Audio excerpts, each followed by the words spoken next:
Ramzan Mabrouk. C'est avec un grand plaisir que je donne le coup d'envoi de ce E-Forum Ramadan organisé par le laboratoire Philadelphia. Le laboratoire Philadelphia, comme à l'accoutumée, a toujours l'habitude de réunir de grandes sommités de la médecine tunisienne.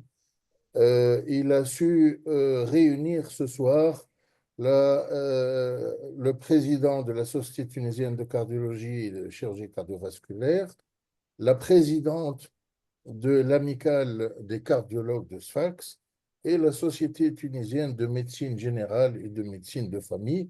Je vois que d'ores et déjà, il y a une centaine d'inscrits pour participer à ce forum. Encore une fois, merci pour cette belle réunion à la veille du mois de Ramadan. Et ça va parler de l'insuffisance cardiaque pendant le mois de Ramadan avec le duo professeur Abid et professeur Fawzi Abdel. Et puis, dans un deuxième duo, on va retrouver Madame Salma Sharfettin et le professeur Mariam Drissa pour parler de fibrillation atriale au cours du mois de Ramadan. Alors, encore une fois, je suis honoré d'être parmi vous et je cède la parole immédiatement au professeur Fetten Triki, professeur en cardiologie à l'hôpital de Sfax et présidente actuelle de l'amicale des cardiologues de Sfax. Fetten, à toi la parole. Merci beaucoup, professeur Youssef Ben Amr. À mon tour, je tiens à remercier les laboratoires Philadelphia de nous avoir donné l'occasion d'être ensemble dans cette soirée particulière à la veille de Ramadan, que je le souhaite, Inch'Allah Mabrouk, pour tous ceux qui sont connectés, pour tous ceux qui sont présents pour ce E-Forum. E-Forum qu'on l'a dédié réellement pour le mois de Ramadan et qu'on a le plaisir d'avoir parmi nous quatre éminents experts qui vont nous parler de deux grands thèmes en cardiologie. Et là aussi, j'exprime mon grand plaisir de co-modérer ce forum avec mon cher ami, le professeur Youssef Benram, le président de la Société tunisienne de cardiologie et de chirurgie cardiovasculaire. Pour cela, le premier thème, peut-être on va un peu changer la chronologie, hein. On va commencer par la fibrillation auriculaire, gestion de AOD et de AVK lors de ce mois saint. Et je donnerai la parole tout de suite à notre cher ami secrétaire général de la Société tunisienne de cardiologie et de chirurgie cardiovasculaire, le professeur Salma Chalfeddine. Et puis, la parole sera à notre ami, professeur Mariam Drissa, la vice-présidente de la Société tunisienne de cardiologie et de chirurgie cardiovasculaire. À vous la parole, mes deux chers amis. Merci, professeur Triki, merci, professeur Ben Amr.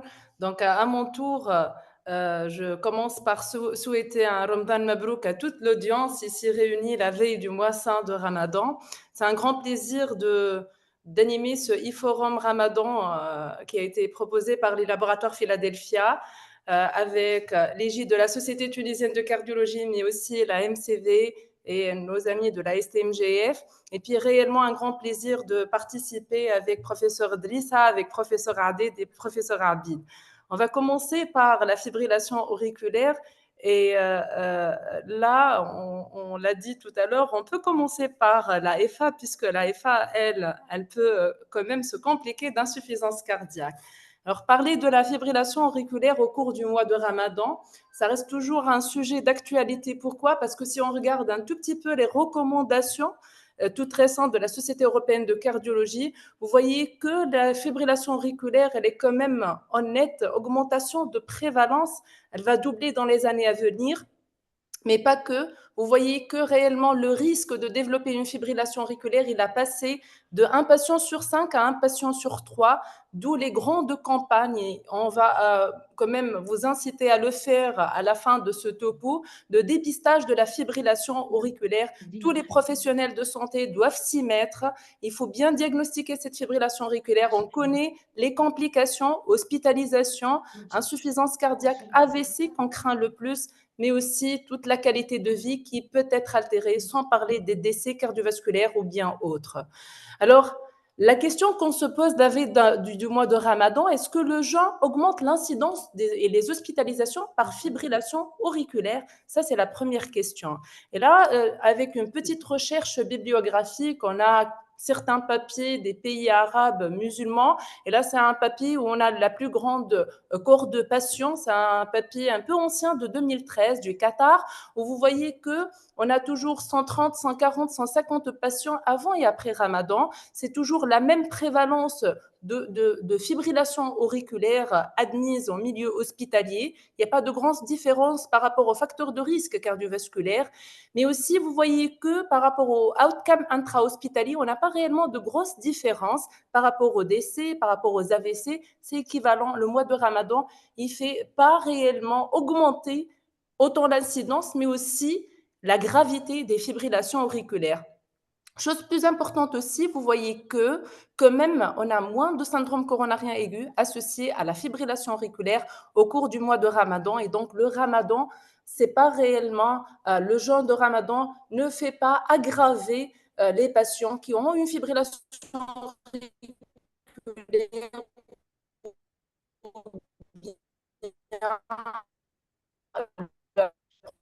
découverte d'une fibrillation. Deuxième question, et c'est la grosse question, réellement la veille de Ramadan, mais il y en a des patients qui vont venir encore poser la question, j'ai commencé à jeûner, est-ce que je continue le jeûne ou bien il ne faut pas jeûner? Et donc là, si on regarde un tout petit peu le guide qui a été élaboré par la Société tunisienne de cardiologie de chirurgie cardiovasculaire avec l'INEAS en 2022 sur les maladies cardiovasculaires et le Ramadan, si on voit la rubrique « Qui peut jeûner en cas d'arythmie ?», vous voyez que le jeûne est autorisé chez la majorité des patients antécédents de fibrillation auriculaire ou bien de troubles de rythme supra-ventriculaire. Mais faites très attention, il faut toujours faire une évaluation personnalisée avant le mois de Ramadan. Pourquoi? Parce qu'on sait que nos patients, ce n'est pas que la fibrillation auriculaire, il y a les maladies cardiovasculaires associées, il peut y avoir une insuffisance cardiaque à effet réduit, un syndrome coronarien aigu tout récent, mais aussi à les comorbidités, à savoir le diabète mal équilibré, la maladie rénale chronique. Et là, même si la fibrillation auriculaire toute simple, elle est dans la case faible risque pendant le mois de Ramadan pour le jeûne, mais il faut toujours l'intégrer dans les comorbidités et les maladies cardiovasculaires associées. Alors, comment gérer cette fibrillation auriculaire au cours du mois de Ramadan? Il faut toujours être simple. C'est la stratégie CARE de la fibrillation auriculaire qui a été bien mise en évidence dans les dernières recommandations de la Société européenne de cardiologie de 2024. Et vous voyez, c'est contrôler les comorbidités, éviter les accidents vasculaires cérébraux et les maladies thromboemboliques systémiques, réduire les symptômes, contrôlant le rythme et la fréquence, et aussi toujours évaluer nos patients de façon dynamique. Alors, je vais m'attarder un tout petit peu par rapport à l'anticoagulation. Et là, vous voyez que pour les fibrillations auriculaires non valvulaires, c'est actuellement le Shadzeva. Si on a un Shadzeva qui est égal à 2 ou plus, il faut anticoaguler de façon systématique nos patients par les anticoagulants. On préfère bien évidemment les anticoagulants oraux directs, mais il y a une place aux antivitamines K avec un INR qui doit être entre 2 et 3. Et bien évidemment, chez les patients valvulaires qui ont une prothèse mécanique ou bien une sténose mitrale moyennement serrée à serrée, c'est les antivitamines K qui restent indiqués. Alors, qu'en est-il de la vie réelle? Et là, c'est notre registre de la Société tunisienne de cardiologie de 2023, le Big Four, plus que 15 000 patients ayant les 4 pathologies cardiovasculaires princeps, dont la fibrillation auriculaire. Et là, vous voyez qu'on a 2715 patients ayant une fibrillation auriculaire, dont 82% de patients avec une FA non valvulaire. Et dans la vie réelle des centres qui ont inclus ces patients-là, quand même, on a 70% de prescription des antivitamines K. Le reste, c'est les anticoagulants oraux directs. Alors, qu'en est-il aussi de cette vie réelle en Tunisie en 2023? Là, quand même, on a 23% de nos patients qui avaient un INR labile, même malgré une bonne observance thérapeutique rapportée dans ce registre-là. Alors, AVK et Ramadan, ça reste toujours une question d'actualité puisque quand même on a une proportion de patients qui sont sous antivitamine K, qui ont une fibrillation auriculaire valvulaire ou non. Comment on va gérer ces AVK au cours du mois de Ramadan? Est-ce qu'il y a un surrisque hémorragique? Comment on va faire la surveillance? Est-ce qu'il faut switcher, continuer? quel bilan biologique et quand faire ce bilan-là. Alors, une petite étude faite dans notre service par professeur Triki en 2014, 40 patients jeûnant volontairement Ramadan, traités au long cours par le Saint-Tran, une prise unique le soir. Et ce qu'on a observé, c'est une augmentation significative de l'INR fait à J15 de Ramadan, comparativement à l'INR en pré-Ramadan, avec un surdosage chez 25% de nos patients. De même, dans l'étude faite par professeur Hadid, 67 patients en 2014 toujours, et là vous voyez que le jeûne de Ramadan a perturbé l'équilibre de l'INR, il a exposé certains patients, 44%, à un surdosage plus ou moins associé à des manifestations hémorragiques. Et puis, même chose dans une série marocaine de 64 patients, avec le jeûne de Ramadan qui augmente significativement, comme vous voyez ici avec les points rouges, les valeurs de l'INR.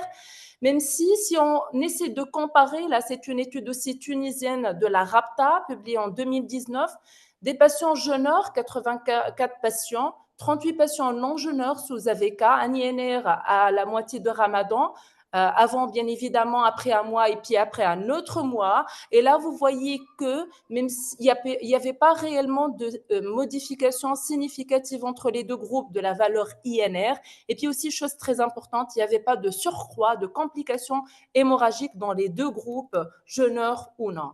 Alors, c'est des résultats qui restent un tout petit peu controversés, même si la plupart disent que réellement, on a une petite augmentation de l'INR à un surrisque de saignement au cours du mois de Ramadan. Si on essaie de trouver l'explication, pourquoi? Parce que on le sait qu'au cours du mois de Ramadan, avec le jeûne, on a la cétogenèse du jeûne, élévation des taux sériques des acides gras libres, et puis une petite diminution de la liaison protéique. Et comme ça, on a une petite augmentation de la fraction libre des AVK.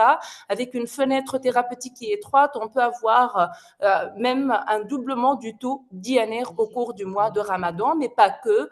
On sait que les habitudes alimentaires ils vont différer au cours du Ramadan. On peut avoir une hypovitaminose K qui va exposer à un surdosage en AVK, et puis aussi l'hypoalbuminémie, avec l'augmentation toujours de la fraction libre des AVK qui peut potentialiser l'effet anticoagulant et le risque de saignement. C'est pour cela qu'il faut faire attention durant le mois de Ramadan chez les patients sous AVK, notamment avec une fibrillation auriculaire. Les AVK doivent toujours être pris à heure fixe.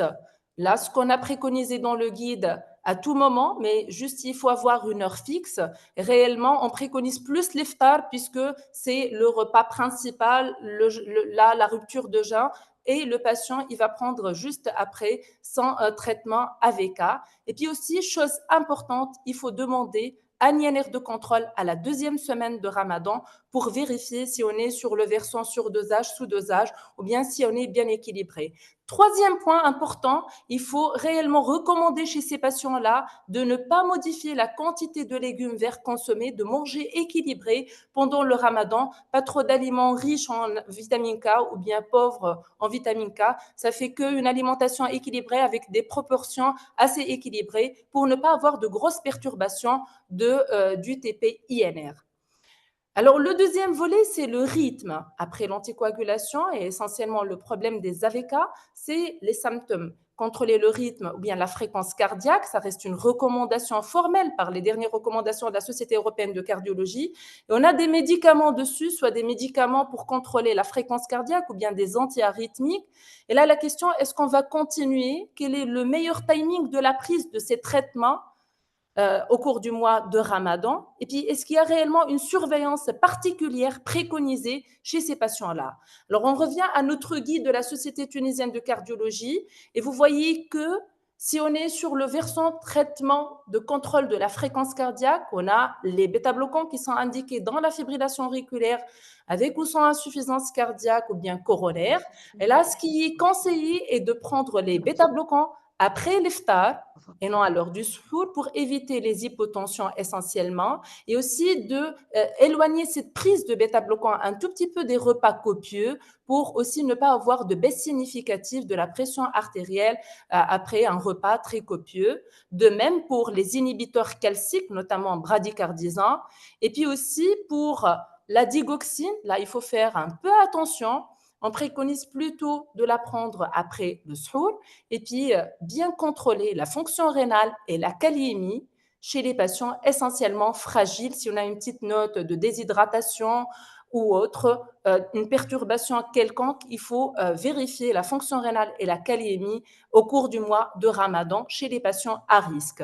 Concernant les traitements antiarythmiques de type amiodarone, flécaïne, sotalol, la prise conseillée toujours après l'iftar, et pour la flécaïnide et le sotalol, on doit réellement espacer les prises de 8 heures, c'est ce qui est préconisé par ce guide-là. Alors, Ramadan, ce n'est pas réellement que les médicaments, on le sait, parce que là, vous voyez que c'est une occasion pour essayer de contrôler les comorbidités, arrêter de fumer, mais aussi de prendre des repas équilibrés, de baisser le poids, de bien contrôler la pression artérielle et le diabète, mais aussi d'avoir une hygiène de vie, un stress diminué, une fatigue qui doit être contrôlée et des horaires de sommeil bien équilibrés. Parce que là, on revient aussi de la fibrillation auriculaire, de contrôler les facteurs de risque et les comorbidités. Et ce mois sain, c'est une occasion de bien s'organiser, de bien contrôler ces comorbidités. On sait l'impact du jeûne sur la baisse de la pression artérielle. Et là, dans la prise en charge de la FA, toute baisse de 5 mm de mercure de pression artérielle systolique, c'est un gain de 9% d'événements inhérents à la fibrillation auriculaire. Toujours avoir une cible tensionnelle entre les 120, 129, 70, 79 mm de mercure.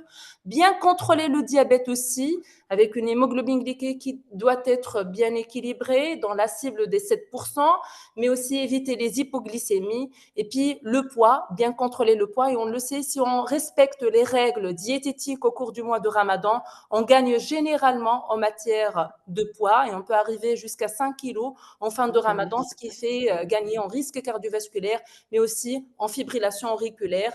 Et puis, ne pas oublier l'exercice physique qui reste toujours indiqué, essentiellement après l'iftar ou bien juste avant chez les patients qui ne sont pas à risque trop élevé. Et si on a d'autres pathologies, je ne vais pas m'attarder là-dessus, c'est derrière professeur Abid et Adet qui vont en parler de l'insuffisance cardiaque. Voilà, en conclusion, le jeûne de Ramadan ne paraît pas augmenter le risque des fibrillations auriculaires ou bien le risque inhérent pour des hospitalisations secondaires à des décompensations par des fibrillations auriculaires. Ça n'augmente pas non plus le risque d'AVC secondaire aux EFA.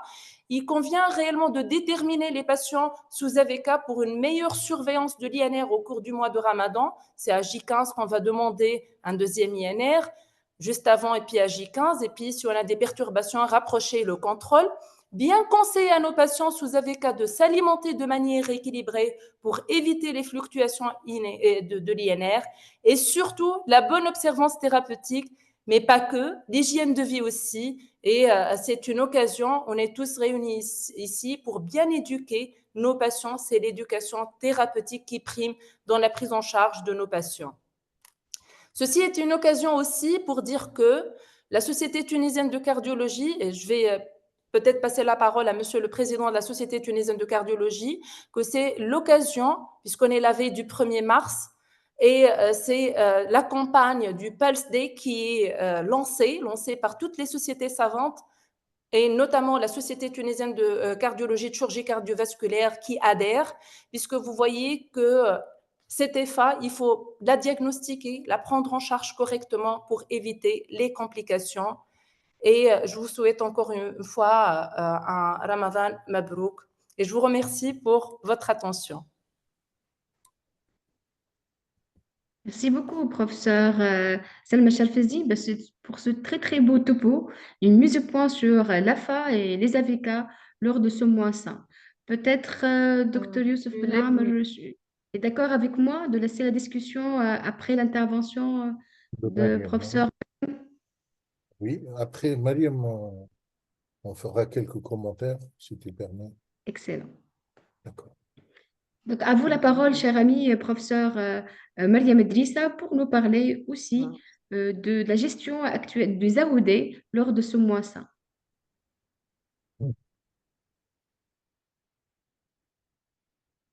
Est-ce que vous voyez, c'est bon? Est-ce que c'est Oui, bon très le bien. partage? Très bien.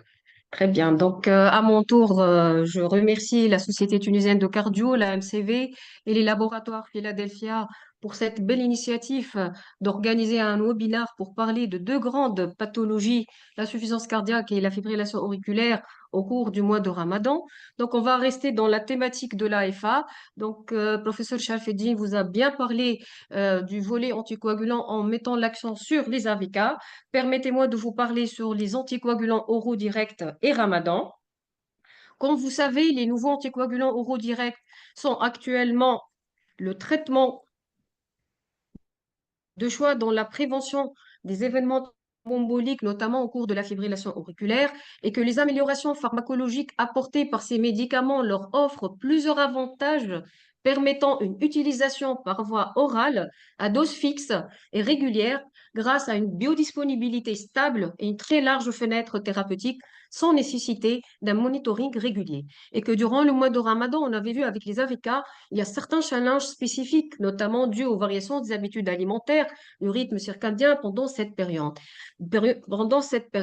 Et là, d'emblée, j'annonce la couleur pour vous dire que malheureusement, les impacts du jeûne de Ramadan sur l'anticoagulation par AOD n'a été étudié que sur de rares études portant sur un nombre limité de patients, rarement contrôlés ou randomisés, avec souvent de faibles niveaux de preuve.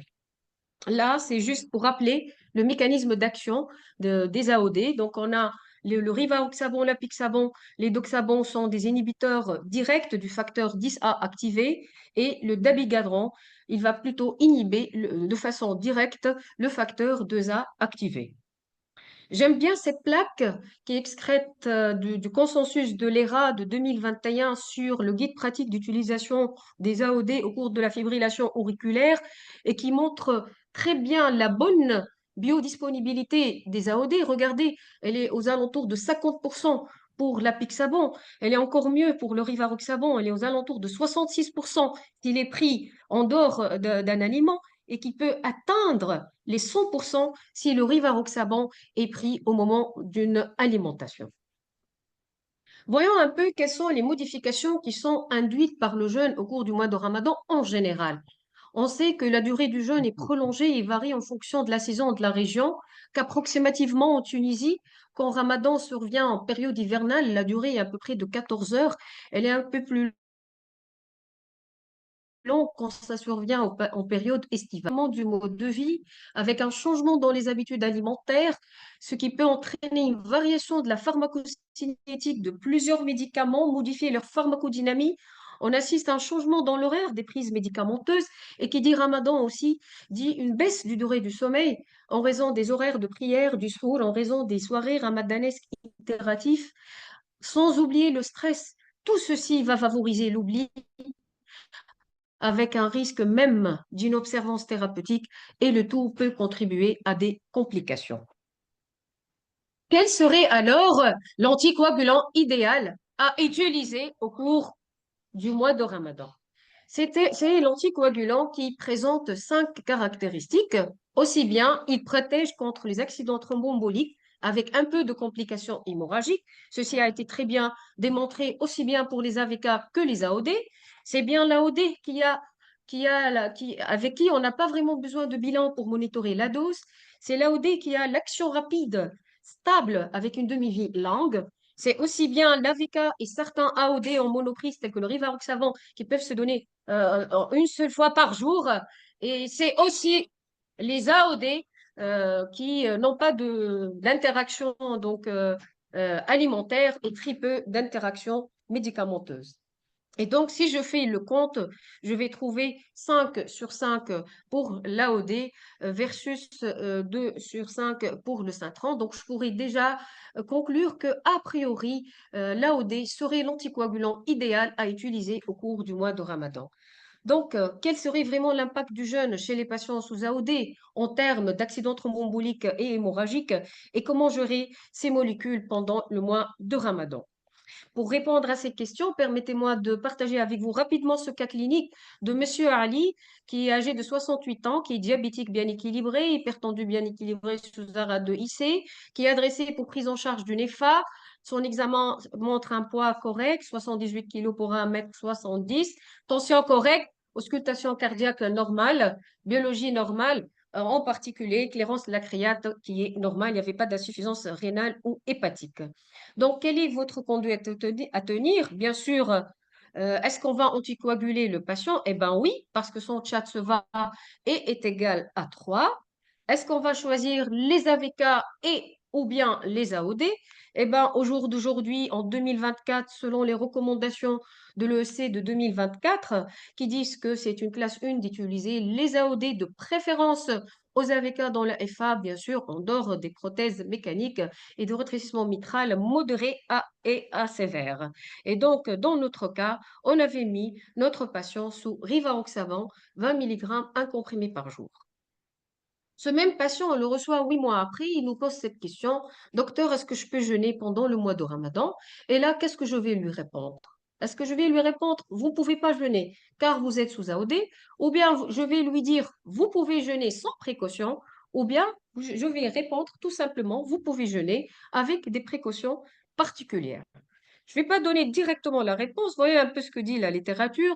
Et là, je vous rapporte que dans la littérature, ils disent qu'il y aurait certains facteurs qui pourraient influencer l'action des anticoagulants durant le mois de Ramadan et dont il faut en tenir compte, notamment l'effet du stimulus stressant, les interactions alimentaires, la déshydratation et l'hyperviscosité qu'elle crée, l'augmentation du stress oxydatif qui peut impacter l'équilibre entre l'agent procoagulant et l'anticoagulant, la diminution des facteurs pro-inflammatoires qui jouent un rôle dans la coagulation.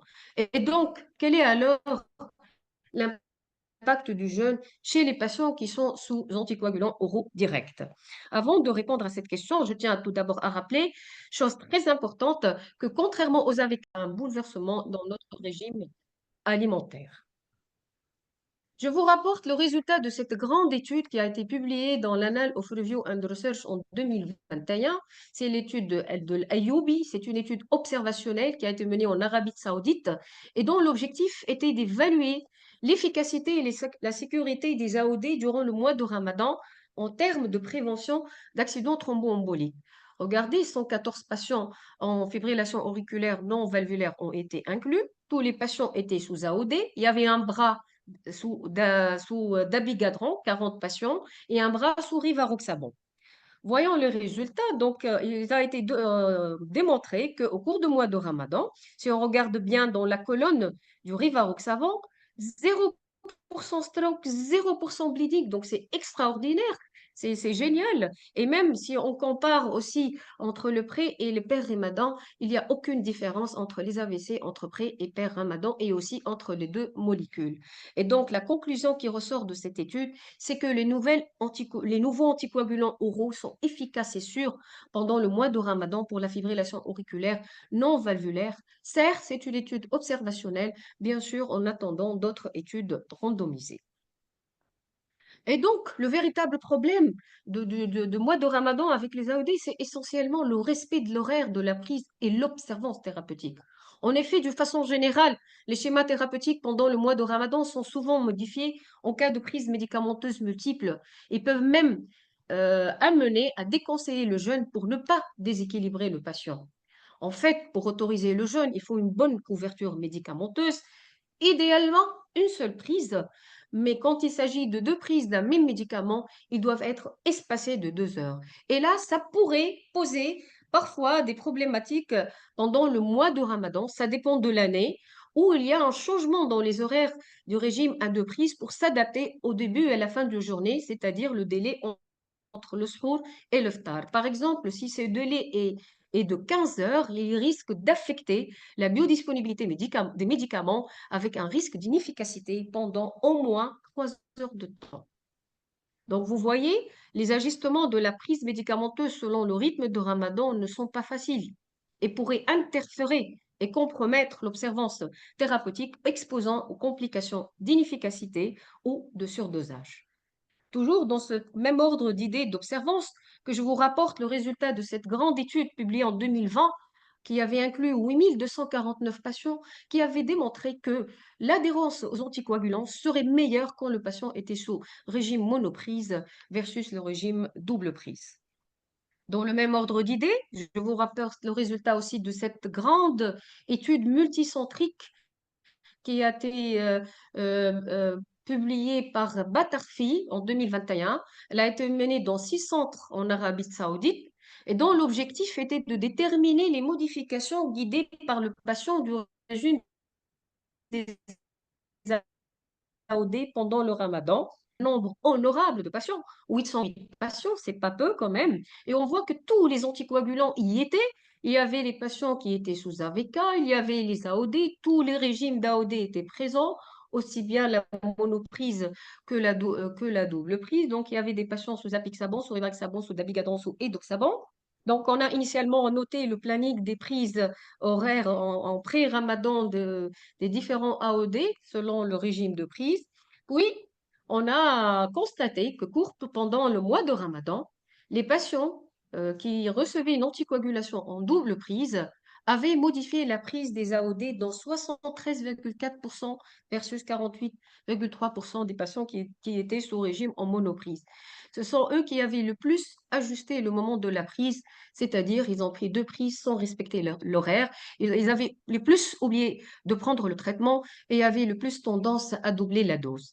Et donc, 2 grandes conclusions ressortaient de cette étude, c'est que, a priori, il y aurait une tendance à un surrisque de complications thromboemboliques avec les AOD à 2 prises pendant le mois de Ramadan par rapport aux AOD aux monoprises, tout simplement à cause de la mauvaise observance thérapeutique. C'est cette mauvaise observance thérapeutique qui avait causé 11% d'hospitalisation chez les patients sous AOD à cause de l'oubli de la double prise.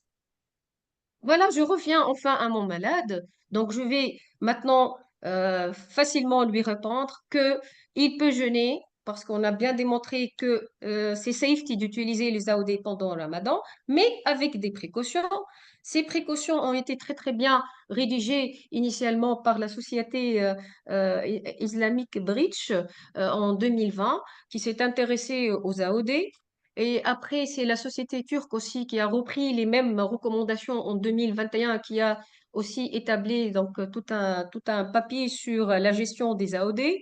Et récemment, bien sûr, notre guide pratique de gestion des pathologies cardiovasculaires pendant le mois de Ramadan. On voit tout un chapitre dédié aux AOD et durant ce papier, donc il insiste sur 3 grandes précautions. Un, sur le fait que le patient doit être infirmé, qu'il doit éviter de dépasser 12 heures entre les 2 prises pour les AOD à 2 prises par jour. Le switch vers un AOD à prise unique tel que le rivaroxaban est conseillé et en raison d'une biodisponibilité accrue, il est recommandé de prendre le rivaroxaban après l'iftar. En conclusion, d'après la littérature et malgré le manque d'études randomisées, je pourrais dire que le ramadan ne paraît pas affecter l'efficacité et la sécurité des AOD, mais l'adaptation du schéma thérapeutique des AOD devrait être planifiée avant le mois de ramadan et devrait être discutée lors de la visite d'évaluation. Durant ce mois saint, la modification de l'hygiène de vie, le stress, le manque de sommeil favorisent l'oubli. C'est ainsi que l'utilisation des AOD à dose unique est fortement conseillée. Mais je finis pour dire que quel que soit l'anticoagulant qu'on va utiliser, l'essentiel est l'observance thérapeutique et le respect de l'horaire. Et je finis pour insister sur l'éducation des patients en pré-ramadan et au cours de ramadan. Merci, Inch'Allah, Ramadan Mabrouk.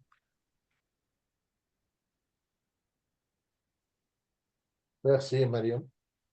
Merci, Salma. Alors, Fatem, est-ce que tu as des questions de l'assistance? Moi, je tiens à remercier les 2 oratrices pour cette très très belle présentation, ces 2 jolis topos sur ce thème de pointe, hein. On est après Ramadan, on voit tous nos patients qui nous demandent, je jeûne pas, que faire par rapport à mes médicaments, surtout anticoagulants. Et là, je vois qu'il y a une question par rapport, il y a beaucoup de remerciements, hein. Plein de bravo et de merci pour les 2 oratrices.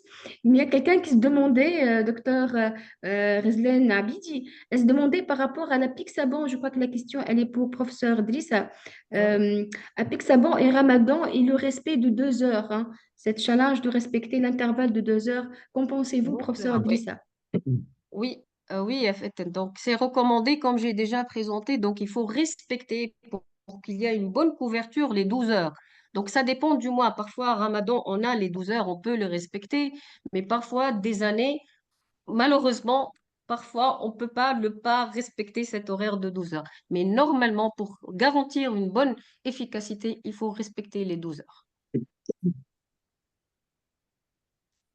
Professeur Aded, vous voulez D'accord. intervenir? Oui, bonsoir, Oui. effectivement. J'aimerais intervenir sur ce sujet parce que d'abord, je félicite les deux collègues pour cette très très belle présentation, très claire. Je voudrais quand même rappeler que nous avons eu la chance de faire une étude d'ailleurs avec l'équipe de Sfax, du professeur Leïla Abid, pour répondre à cette question, parce qu'effectivement, c'est une question fondamentale aujourd'hui pour le mois de Ramadan et la pique Saban. Il est clair que pour le Riva Saban, ça ne pose pas de problème. Les questions ne se posent pas. Effectivement, ceux qui sont sur Riva Saban, ils ont au moins le fait il n'y a pas de problématique.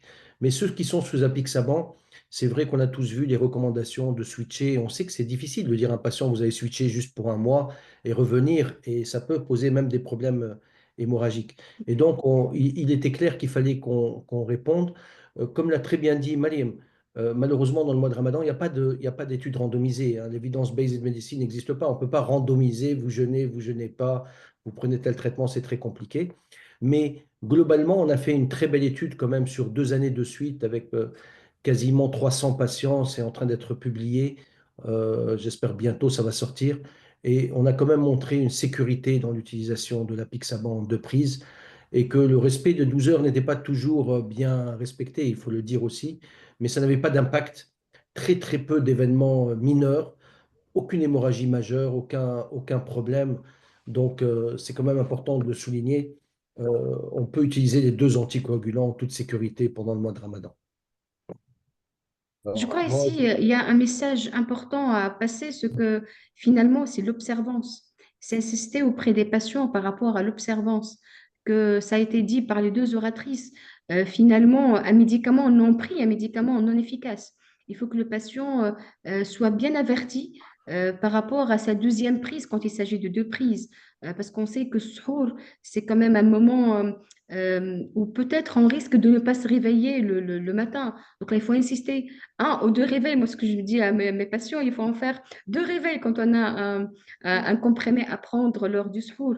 Il faut vraiment insister par rapport à ça. Et puis l'autre remarque aussi qu'a dit Selma, il n'y a pas un ramadan, il y a des ramadans.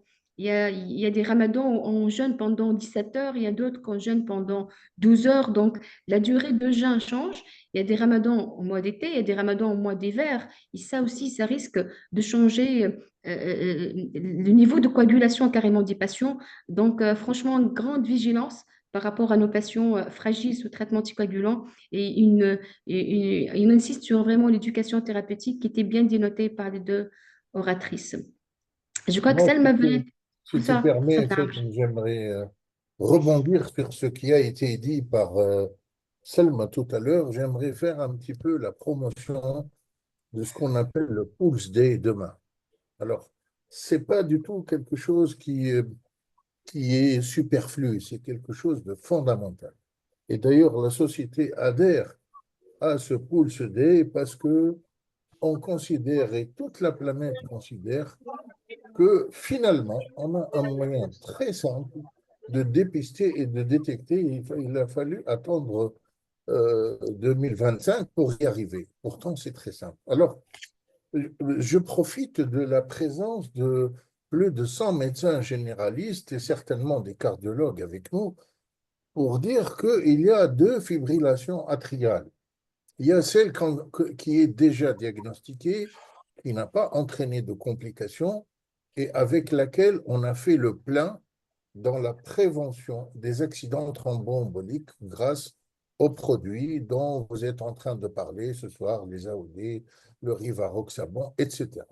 Maintenant, la deuxième fibrillation atriale, c'est la fibrillation atriale qu'on n'a pas encore diagnostiquée parce qu'il y a 4 à 5 fois plus de formes asymptomatiques que de formes symptomatiques et qui, un beau jour, va se révéler par une complication désastreuse et, en l'occurrence, un accident vasculaire cérébral. Donc, jusqu'alors, les sociétés savantes recommande de dépister à partir de 65 ans, quand il y a des facteurs de risque de fibrillation atriale, à 75 ans de façon systématique. Et voilà enfin que nous entrons dans une nouvelle ère. Et demain, vous allez avoir de la promotion, de la pub dessus, de la part de la Société tunisienne de cardiologie, mais de la part du monde entier. Il y a les Irlandais, les Anglais, il y a les rats, il y a les Asiatiques, l'Amérique latine, l'Amérique du Nord, etc. Tout le monde va s'y mettre pour encourager le dépistage par la palpation du pouls. Alors, la palpation du pouls va se faire par les personnels de santé, mais aussi une palpation de peau qui devrait se faire dorénavant par monsieur tout le monde.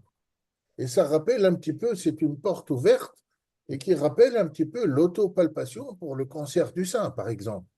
Et finalement, voilà un moyen simple que la population générale, les personnels de santé, vont suspecter une fibrillation atriale en mettant en évidence un pouls irrégulier. Et à ce moment-là, on fera un ECG pour confirmer ou infirmer la présence ou l'absence d'une fibrillation atriale et éviter des milliers d'accidents vasculaires cérébraux. Voilà ce que je voulais dire et je te redonne la parole, Tête. Merci beaucoup, Youssef. Là, j'ai quelques questions par rapport à l'assistance, hein. Donc là, je crois que la question, elle sera pour les deux. Si Edem Takoum vous pose la question, mes chères oratrices, il vous dit, pour améliorer la biodisponibilité, la prise doit être après ou au milieu de l'iftar. Je ne sais pas, vous pouvez répondre, docteur Chalfeddine ou docteur Mariam, Oui, quand vous voulez. donc là, réellement, si je vais, moi, m'attarder sur les antivitamines K, il n'y a pas réellement de relation par rapport au moment de l'iftar, on le sait tous. Et ce qui est préconisé, comme je l'ai dit, est de le prendre à heure fixe. Il ne faut pas décaler les prises, une bonne observance, et puis avoir une alimentation assez équilibrée. C'est essentiellement les légumes qu'il ne faut pas avoir des excès en aliments riches ou bien en aliments pauvres. Donc, réellement, pas de gros soucis avec les AVK et toujours une surveillance à mi-ramadan. Après, pour les anticoagulants oraux directs, ça a été bien souligné par professeur Idrissa et on le sait très, très bien avec le rivaroxaban, une biodisponibilité maximale en milieu de repas. Et donc, ce qui est préconisé est de le prendre, comme a été bien exposé par Mariam, en milieu de essentiellement l'iftar, parce que c'est le moment qu'on n'oublie pas. Tout le monde fait la rupture du jeûne et donc prenez le rivaroxaban lors de l'iftar. Et pour apixaban, ça n'a pas réellement une grosse liaison par rapport à l'alimentation. Donc, après la rupture du jeûne. Et puis, ne pas oublier la deuxième prise. On insiste toujours à la deuxième prise au moment du suhour et donc un réveil obligatoire et répété pour avoir ces deux prises-là. Et je pense que 12 heures, c'est ce qui est mis dans les papiers. Peu d'études, mais une belle étude, comme a dit professeur Aded avec l'équipe de professeur Abid, notre équipe de SFAX. Réellement, même si ça interfère entre 8 et 12 heures, on n'a pas eu de surcroît d'événements essentiellement hémorragiques ou bien thromboemboliques systémiques. Et donc, on est toujours dans une période, au jour d'aujourd'hui, de sécurité. Je tiens Donc aussi peut-être juste à... Oui, oui, Mariam. Lélé, juste pour le rivaroxaban, même en dehors de Ramadan, c'est toujours la règle, c'est de le prendre au moment d'un repas. Déjà, je vous ai bien démontré que la biodisponibilité serait meilleure quand il est pris avec un repas. Elle atteint les 100%, 66% s'il est pris sans repas, et elle atteint les 100% s'il est pris avec un repas. Donc, c'est une règle générale pour la Pixaban, donc il n'y a pas de préférence. Vous pouvez prendre au moment de repas ou en dehors de repas. Il n'y a pas de problème. Excellent. Encore une question de notre ami Synoudine El-Asmani. Il pose la question, il a une patiente qui a une thrombose veineuse profonde récente, il y a 2 jours, qu'il est amené à la mettre sous AOD. Donc, il posait la question, est-ce que je lui autorise le jeûne ou non? Je crois AOD, ça fait Bien docteur sûr. Idrissa qui devrait répondre. D'accord, donc j'ai bien démontré que c'est safety d'utiliser donc les AOD pendant le mois de Ramadan. Bien sûr, si elle n'a pas d'autres comorbidités ou d'autres affections qui n'autorisent pas le jeûne, je ne sais pas, un diabète mal équilibré, une HTA mal équilibrée, une insuffisance cardiaque avancée, oui, mais les AOD, c'est vraiment safety, donc il peut bien sûr les utiliser sans problème. La Donc, vraie ni la question, thrombose veineuse profonde, ni les AOD contre-indiquent ici le jeûne, hein. Professeur voilà, Aded, oui. voilà, c'est ça que j'allais dire justement. C'est la première chose, c'est une thrombose veineuse profonde qui date de 2 jours. je ne pense pas que c'est le bon moment pour l'autoriser à jeûner parce qu'on sait très bien la viscosité dans la triade de Virchow joue un rôle important. Donc, dans cette phase initiale, moi, personnellement, je considérerais que je préfère qu'elle soit bien hydratée que de lui risquer une déshydratation, d'aggraver les choses à un moment inopportun. La question de l'AOD, ce n'est pas la problématique ici, c'est plus la question de la thrombose veineuse profonde et il faudrait éviter. J'aimerais juste faire une petite remarque par rapport aux antivitamines K, parce qu'il y a encore beaucoup de patients qui sont sous antivitamines K dans notre pays et même dans le monde. Il ne faut pas oublier les Prothèse. gens qui ont des prothèses mécaniques, les gens qui ont une sténose mitrale. Chez certains patients qui ont encore des problèmes, parfois N'ont même pas les moyens. exactement, sous AVK. Il y a deux facteurs prédictifs qu'on avait identifiés comme des facteurs à risque de surdosage et de saignement. C'est ceux qui ont un INR supérieur à 3 avant le début du jeûne. Donc, si vous avez quelqu'un qui a 3,6, 3,7, vous avez une augmentation de 46% de l'INR, vous avez plus de chances que dans les prochains jours, il commence à se surdoser. Donc, faites attention aux gens qui ont tout de suite un INR déjà d'emblée proche de la limite. Et deux, soyez attentifs aux patients qui ont des fortes doses d'acénocoumarol de Saintron, un comprimé ou un comprimé et demi, parce que, en fait, c'est la fraction libre qui va être à l'origine justement du surdosage. Et plus la dose, finalement, plus on dépasse 4 mg de Saintron, plus le risque de surdosage est important. Donc voilà deux catégories où c'est bien de mesurer avant et de faire peut-être, au lieu de faire 15 jours, de faire une surveillance à 10 jours. Et nous, on avait montré que même avant le ramadan, il faut faire un deuxième point parce qu'on avait même des patients qui n'étaient pas surdosés dans les 15 jours et qui étaient surdosés en fin de jeûne. Donc parfois, on peut faire même 2 points pendant le ramadan avec les AVK. C'est pour ça que les AOD, c'est toujours mieux, mais parfois, on peut pas s'en passer. Encore une question par nos amis qui nous suivent en ligne. Donc, ils posaient la question par rapport à l'horaire de prise de l'apixaban et les antiarythmiques ou des bêta-bloquants. Faut-il espacer les prises entre les différents médicaments ou c'est pas grave de le prendre ensemble? Donc, bon, je me permets de répondre puisqu'il y a les antiarythmiques. Pour les antiarythmiques, comme je l'ai montré, que réellement, il faut respecter, si on a une biprise, les délais, à savoir les 8 heures au minimum, ce qui est permis au jour d'aujourd'hui. Si on a une monoprise, c'est généralement avec les bêta-bloquants, c'est plutôt des contrôleurs de la fréquence cardiaque. Les bêta-bloquants, c'est ce qu'on met le plus, c'est après l'iftar, un peu à distance du repas, c'est-à-dire on mange, on fait la rupture du jeûne, on essaie de se reposer un tout petit peu et puis on prend le médicament. Alors, est-ce qu'il y a une interaction particulière avec les anticoagulants oraux directs, essentiellement apixaban, puisqu'on a dit que rivaroxaban, on le prend lors de l'alimentation, et donc non, pas vraiment. Il va prendre ses médicaments à heure fixe, ce qui est important, être bien observant de ses traitements, et, et c'est le point le plus important à souligner chez ces patients-là. Peut-être une dernière question avant de passer à notre thème. Là, c'est un de nos amis, Firas Ben Ahmed, a posé la question, est-ce qu'il y a des précautions particulières à prendre lors d'un switch entre apixaban et rivaroxaban? Si on devrait switcher d'ailleurs. Bon, question pour Dr Mariam peut-être, parce que là, Dr Abid, vous voulez intervenir? Oui, professeur Abid, Oui. à vous la Non, parole. non, c'est juste pour dire pourquoi on a décidé de switcher en fin de compte. Là. L'indication déjà. Voilà, justement, je rebondis sur ce que dit Madame Abid. Je pense que par rapport aux horaires actuels qu'on a, on réellement gardé nos patients sous leur anticoagulant oral direct, puisque ça va perturber sur un mois si on va switcher, comme vous l'avez dit tous d'ailleurs. Peut-être lorsqu'on a un gros décalage, on va rediscuter, on aura plus d'études derrière. Mais actuellement, Cette année, je pense. autre indication, on préfère garder le même type ou classe des anticoagulants oraux directs. Après, la question, si on va réellement switcher, là, on le sait, l'apixaban, c'est en biprise, rivaroxaban, c'est une monoprise. Donc, on va passer d'une double dose et le jour suivant, il n'y a pas réellement de phénomène d'interaction majeur. Ça va être après les 12 heures qu'il va prendre son rivaroxaban et on n'a pas de gros soucis derrière. Oui, tout à fait. Merci beaucoup. Pour cette année, il n'y a pas de problème.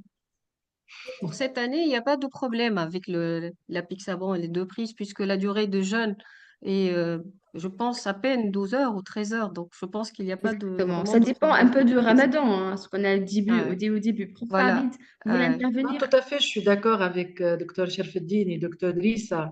Mais peut-être là, le problème maintenant ne se pose pas parce que vu maintenant la durée de jeûne, et là peut-être il faut attirer l'attention surtout si le problème ne se pose pas cette année, c'est lorsqu'on va avoir le mois de Ramadan au mois d'été avec la chaleur, avec le risque de déshydratation. Là peut-être il faut faire plus attention au risque de déshydratation, faire plus attention à évaluer la fonction rénale chez ces patients. Et là peut-être parfois on est amené à switcher si on est devant une insuffisance rénale sévère. Mais je pense maintenant, au mois de mars, on n'a pas ce problème de chaleur peut-être sauf si c'est des patients qui sont très fragiles, qui sont à risque d'aggravation de la fonction rénale. Mais J'ai sinon, fait le, le problème ne se j'ai pose fait, pas.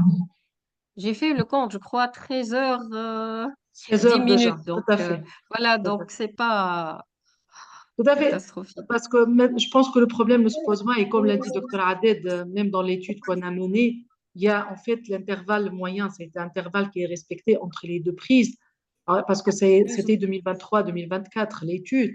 Et il y a un pourcentage qui n'est pas très important de patients qui prenaient les molécules entre phtar et avant de dormir. Donc c'était un intervalle très court et honnêtement, on n'avait pas vraiment noté ni de complications en thromboembolique ni hémorragique. Mais c'était un petit échantillon, honnêtement, pour conclure, hein. Donc, peut-être on aurait besoin d'un échantillon plus important. d'études Mais voilà, randomisées. comme l'a dit tout à l'heure Salma, peut-être après, si on va avoir une période de jeûne très importante ou moins importante, dans ce cas, on aura besoin de plus d'études. Peut-être là, le message qu'il faut retenir à la fin, si on est sous AVK, il faut vérifier son INR avant le mois de sang. Le mois sang, s'il est très élevé, au-delà de 3, là, il faut peut-être vérifier rapidement un deuxième INR au bout d'une semaine de jeûne. Si un de ces AOD est rivaroxaban, ça se prend à la rupture de jeûne lors de le repas, ça augmente sa biodisponibilité. Si on est sous apexaban, il faut essayer de prendre la première prise précocement la rupture de jeûne. Et le deuxième, il faut l'éloigner au maximum lors du suhour, maximum d'heures pour avoir une douzaine d'heures entre les deux prises tant que possible. Là, je crois qu'on va peut-être clôturer les AOD, Lafa et Ramadan et passer à un deuxième thème.